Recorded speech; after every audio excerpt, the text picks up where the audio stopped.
Hello ant keepers. Today I will show you about carpenter ants in Alaska, especially in Alaska because I live in Alaska and I don't see many tutorials about almost anything of Alaska. So today I'm going to show you about carpenter ants, how to catch the queen and where to find them and what time of the year to find them. So this is a carpenter ant queen, as you can see. I will tell you in a bit how to know if it's an ant queen, but first I'm going to show you where you can find them. So you can find them normally where wood is rotting or when it's really wet, and like if you have a fallen tree or you have a log and it's rotting and it's really wet, especially after a rainy day, you can find them creeping in a crevice, and then so they can lay eggs and then have their own little colony. But you can find them normally like if you have a porch there or a deck, like in wooden areas, and if it's wooded you can find them there just walking around. So yeah, in wooden areas that are rotting or they're wet, that's the best places you can find them. You can find them in mid-June, normally in June, because I found this girl in June 19th, and she was in my wooden deck. So if you have a wooden deck, that's a pretty good place to look. And now how to know if it's a carpenter ant queen. Now carpenter ants, as you know, are bigger, and the queens reach to 20 millimeter in size. In fact, this one is, without the wings, 20 millimeter long.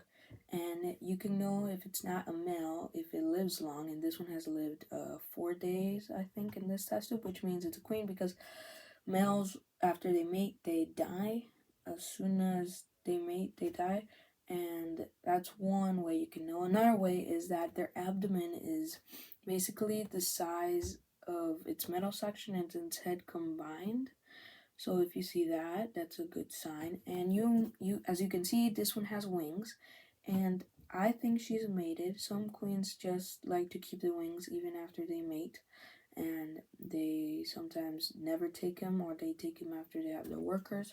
It depends on your queen. And I have another one that has taken off the wings, but I'm not going to show it because it doesn't like bright lights that much, and this is under a lamp. So yeah. So this one, it has wings. This is how it looks like. Its head is a little bit lower than the middle section, and if you see a very big carpenter ant, it has a ginormous head and it has like a pretty big abdomen. It's not a queen, it's a worker. I got confused with that once. But its head is a little bit smaller and it's a little bit lower. So this is how you can find it. And when you catch it, I would use a test tube. You can put the test tube here if the queen ant is right here. Wait, I'm gonna put this eraser so that it doesn't roll. This side so it doesn't roll. You can put the test tube there and then put your hand in a triangle shape, trying to close some gaps that can open there because they can get out of there. So try to close those gaps, get a triangle shape.